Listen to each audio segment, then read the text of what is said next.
Hello and welcome to Property Summit's essential viewing for landlords, investors and developers alike, where our panel of experts keep you up to date with the very latest in the property world. I'm Emma Birchley, and joining me today are 5 men who together represent a property portfolio worth a staggering £1.5 billion. Now, Nicholas Woolwork is a seasoned property developer and investor who is CEO of the world's largest international property forum.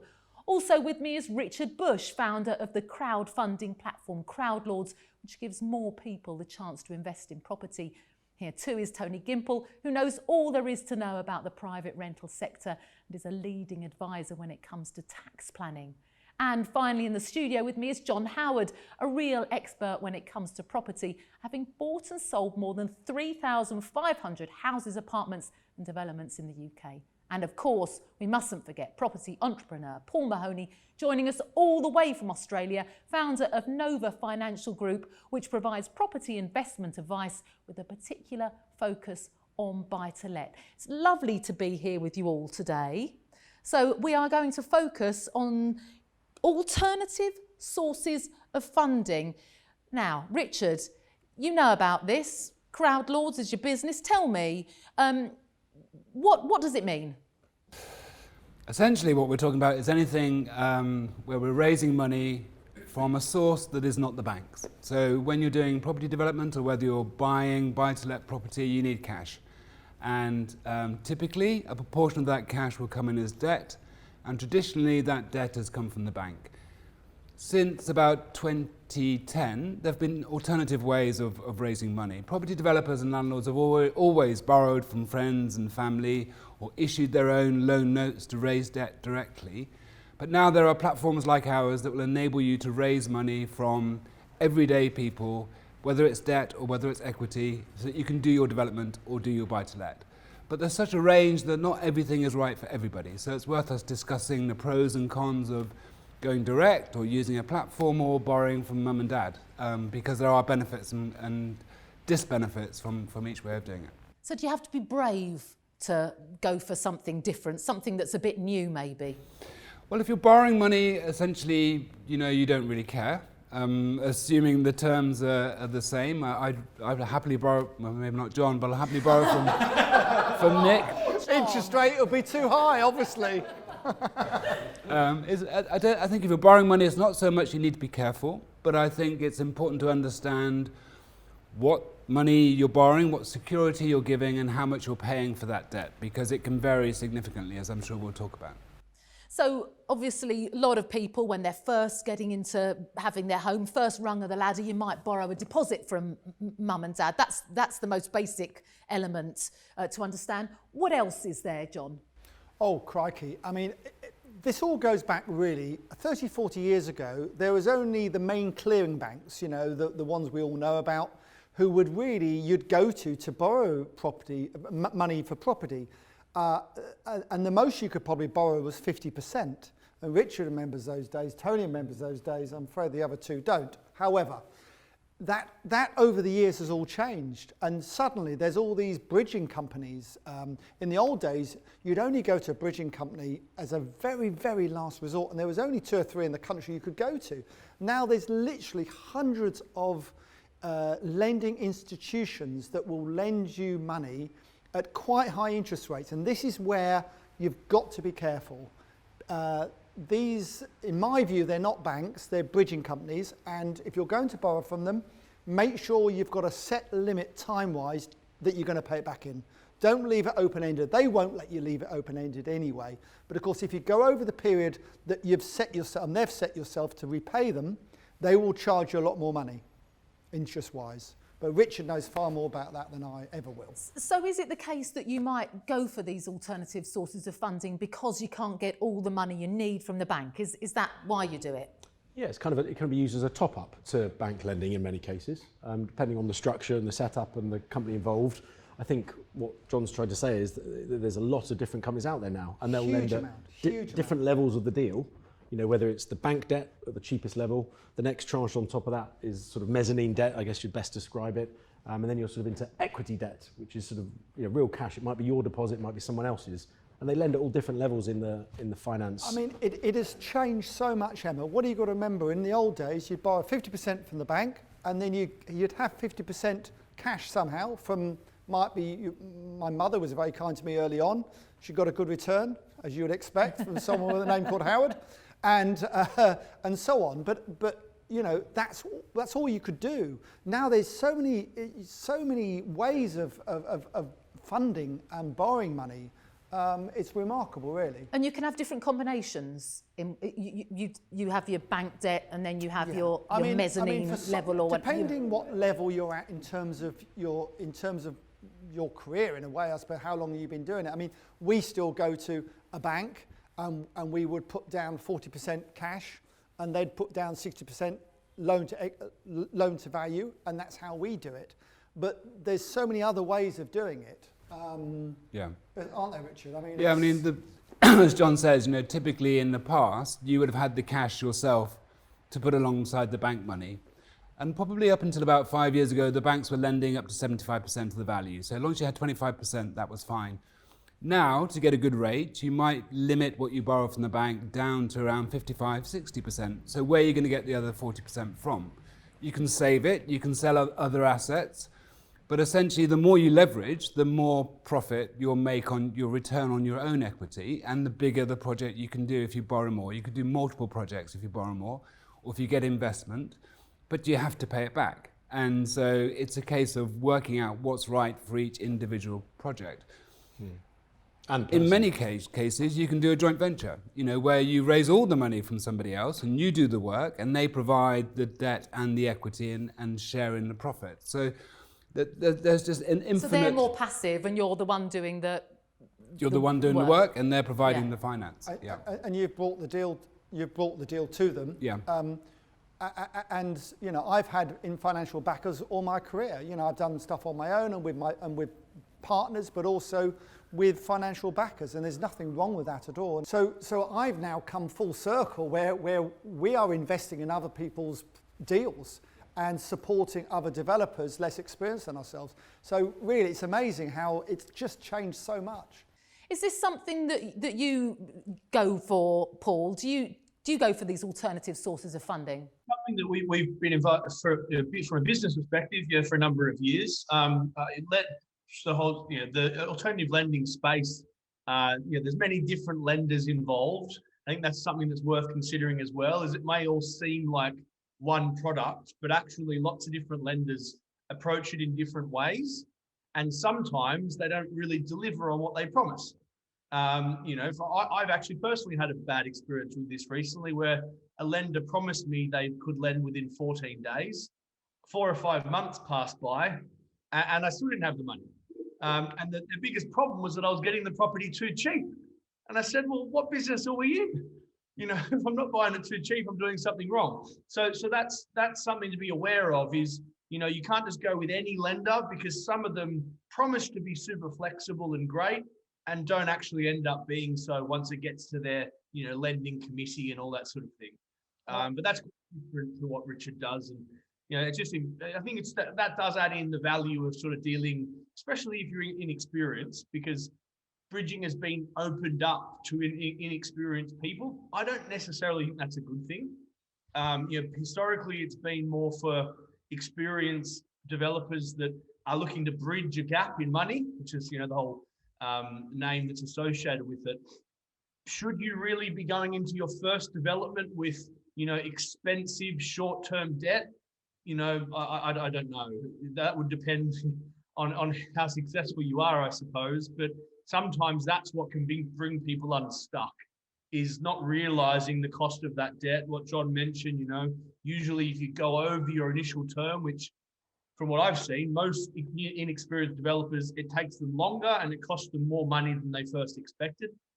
So they don't factor in that the cost of the debt longer term, and that can really, crumble things. I think what Paul's about to touch on is regulation, and I think the way that's controlled in our industry is with different levels of regulation depending on the product. So Richard's business is FCA compliant. There's a very, very high level of regulation, because the people he's often dealing with might be lots and lots of smaller investors, consumer investors that need more protection. They're not as savvy or knowledgeable or sophisticated as some higher level investors. For example, in Redbrick, Redbrick's my development company, we work with private investors, but it's a minimum of 100,000 investment. And what that means is we're only allowed to work with sophisticated or high net worth investors. And that's a term that's put out there by the FCA that means that we can't speak to the kind of clients that Richard speaks to, because we're not allowed to. We're not allowed to sell to them. So by having a slightly higher entry level and a certain type of client, we're hitting a different part of the market, but it's still alternate finance. But you've got to be careful who you're lending from, because you don't want an unregulated product where someone's putting their entire life savings into when it's not properly looked after and their interests are looked after as well.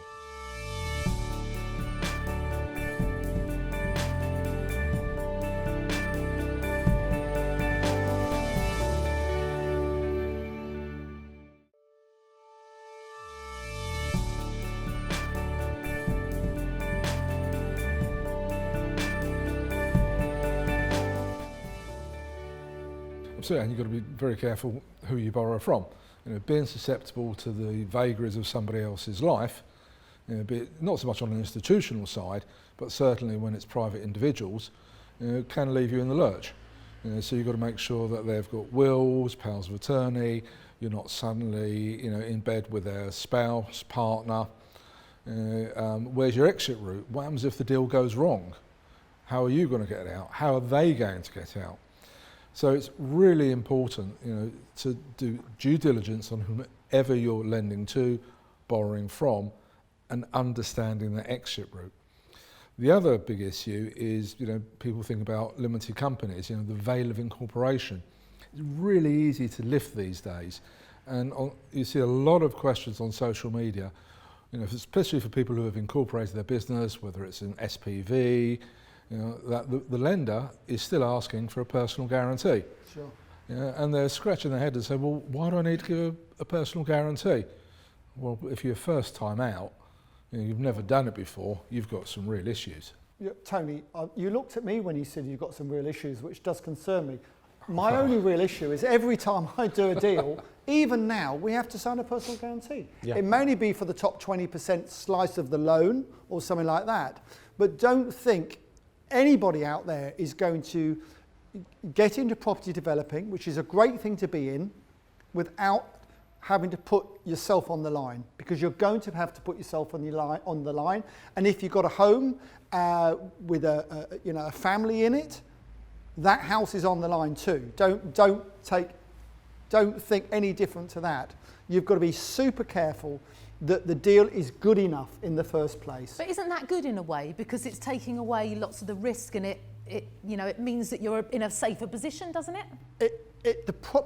If the deal is good enough, and you might decide that this is the one deal that is going to really set me up in life, and I'm going to go for it. And if you do that, that's your decision. But remember, there's other people involved probably. There's family, there could be children involved. And they can, whatever you do can affect them. So you've really got to make sure that the deal is good enough, and look at the downside before you get into it. But you have to do that anyway, John, don't you? Because at the end of the day, you're investing money to generate a return, and you're taking responsibility to make that successful. Yes. And the reason why personal guarantees are required is to lower the risk from the lender's point of view. I'm sure you could refuse that. Yeah. But the rate of interest will go up and the risk increases, and they might not lend to you. No. And I think it's quite sensible that the person responsible for delivering the project has their skin in the game. Yeah. And if it doesn't work out, that they end up losing as well as the lenders and the investors. I think it makes people sit up and realise how serious it is, Richard. And from that point of view, I think it's good. But it is a very, very, very, very serious situation. It is. And one that mustn't be taken lightly. I agree. And the standard of the deal must be good enough and high enough to deal with, to make it worthwhile. Really. One of the overriding points we always make in property summits when we're talking or doing these shows is that you must treat your property investments as a business. Absolutely. Whether it's one deal or multiple deals, we're always getting the message across that there's so many elements and so many areas of risk that you need to be on top of your game in every aspect, from tax, corporate structure, financing, mortgages, risk to yourself, PGs. It never ends almost. So you've got to take it really seriously. And I suppose wherever you're getting your funding from, whether it's the bank or one of these alternative sources, you've got to make sure you're not overstretched, I guess. Absolutely. Absolutely. Now, a lot of these banks these days and lending institutions are cautious lenders in a way. They will try and make sure, won't you, Richard? You wouldn't lend to anyone who you felt was overstretched, for instance. Yeah. I think that's the key thing. The lender or the investor is more interested in getting their money back than you are as a developer. Yeah. So it's actually a good way to find out whether a deal is good. Absolutely. Is that if you can't source the funding, then it's probably not worth doing, because the people judging that development or that buy to let have done many more than you have, even more than you have, John. Yeah. So use your lenders and your funding partners as advisors, because they have people who know what they're talking about. That's a really good point, actually, isn't it? That's a really good point, and it's just so important to emphasise that, you know, if someone doesn't want to do the deal, lend you the money, then probably you shouldn't be doing it in the first place. Well, you need to change it. And some people need to hear that. I get so many people come to me for advice and help who show me no fear. They show no fear. All they see is the upside, and that's seriously dangerous. You need to be balanced and see both sides of it. Always have an out before you have an in. Always know what you're going to do if it goes wrong. And things do go wrong. You show me a property investor, developer who's been around for a while, who has not had a disaster or says they haven't, and I'll show you a liar. It happens. And it's how you deal with those problems is the difference really between success and failure. Yeah, I agree. Having multiple exit options, I think, is critical as a developer. With things like a pandemic hit, if you're a traditional builder that's building flats or converting flats or whatever, if you can't sell those, you need to rent them out. So you need to understand your plan B, and that's a viable exit. You could then refinance the debt based on the rental income, and you can carry on building, carry on your business. So having multiple exit options is really important too. And I suppose, Paul, if you're in it for the long game, you're in a more protected position, aren't you? If you don't need to exit in a hurry and get your money out, then that gives you a buffer zone, doesn't it? Yeah, I suppose so. Yeah, if you're looking at your sort of standard buy to let, you're much less likely to lose money than in property development. As a broad statement, I'd say. But then again, in saying that, a lot of people who are interested in standard buy to let also look at these types of investments, the more short-term thing. And I think from their perspective, it's about understanding risk. And I don't think many people do really understand the risk associated with their investments. But at the end of the day, if you want no risk, then put your money in the bank up to 85 grand and get 0.5% return. Anything you earn over that, you're taking some risk. And usually not always, but usually the risk is relative to the reward. So, if you're getting a higher return, you're taking more risk for that higher return. And you need to understand whether you can afford that risk. There was mention there of personal guarantees and the fact you can lose money. A lot of people get worried. I find a lot of people will see when they're sort of investing, for example, through a limited company, and they're asked for a personal guarantee, they think that's a concern. Now, it can be a concern, but only if you don't make your repayments. And if you borrow in your own name, you're essentially giving a personal guarantee anyway, which is what John mentioned. So yes, you do need to understand that when you borrow money, you're taking risk. Another thing a lot of people mention to me is, I don't want to associate any debt with my home. Well, regardless of whether it's secured against your home or not, your home's an asset that you own. And if they fire sell your buy-to-let, then your home is at risk. And you need to understand that. And then I suppose the opposite side of the coin is taking no risk is a risk. Because, if you never take any risk, you're probably not going to have a lot of money. And that's not a fun position to be in either. So, you need to understand what your risk profile is as an investor. That's somewhat associated with your resources. If you're earning a lot of money, you can probably afford a little bit more risk and do things a bit more quickly.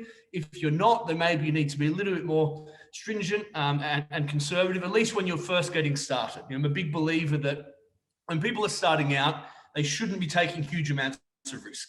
Because if you've only got 50 grand to your name and you lose that 50 grand, well, you're probably going to be once bitten, twice shy. You want to start with a foot in the right direction, and then you can build on your level of risk, regardless of what we're talking about.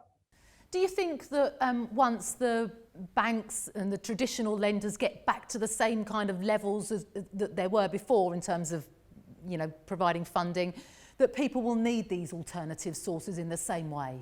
I don't think they'll ever get back to what they were before. No. I mean, there might be certain banks at certain times that will raise their level of leverage, but I think the days of 85, 90, 95% lending are long gone because of the financial crisis. So these alternative sources will always be available. And I think, the opportunity for everyday people to lend to developers in the same way banks have done for many years is a good opportunity. It's remarkable. It's remarkable, Richard, really. It's an incredibly clever, innovative thing to do. And you're at the forefront of it, of course. But Paul mentioned something interesting there about taking too much of a risk if you've only got a certain amount of money. One of the things that the platforms do is they enable you to, if I've got £50,000 to invest, I could lend it all to Nick, but I'd rather lend 10 to you and 10 to you and 10 to you and 10 to you. Splitting your risk. Absolutely, diversifying your risk, because one of those projects will go wrong, and not completely wrong, but there will be problems with one of the projects. Sorry, Nick. But at least Why are you pointing at me when you say that? So supposing I've got £50,000 and I want to do something with it. If I gave it to you, would you advise me what to do with it? Whether to put it into one investment or to split it? How does that work? We're not allowed to give advice, and none of the platforms are allowed to give advice, so it has to be your decision about where you invest. There are some platforms where they auto-invest, so you put £50,000 in and it spreads it across each of the loans as they come onto the platform based on your criteria. But it has to be your decision. In my view, you're taking the risk and you should make the decision. It's our job to provide all the information you need to be able to see whether it's a good investment or not and how much you want to invest. But certainly it's better, I think, to spread your risk across multiple investments. And take my 50 grand again, £50,000. Is it better for me to give it to you and we invest it that way? Or is it better to put it into a two-bedroom terrace? Paul, what are your thoughts? Look, I think the benefit of putting it into the platform is you're definitely going to get more diversification if you're splitting it across 5 different things, for example. But I also think that diversification is probably an overused term when it comes to investing, to the point where it dilutes returns for people who often can't afford to dilute returns, if that makes sense. So the reason I like buy-to-let is mainly due to the leverage. You can take your 50 grand, you can buy a £200,000 property using a 75% mortgage, which means if you get relatively average returns associated with that property, you're going to get 20% plus returns on the cash you've invested per annum when you consider net yields and average capital growth. So if you buy a decent property in a decent area, you're getting some really good returns without setting the world on fire or doing anything too creative. And that good property is likely to be rented most of the time and likely to grow in value. So even if you underperform, you still do okay. Okay, well, that's all we've got time to. What's quite clear is that there are so many ways now to get finance, that you're no longer reliant just on the banks.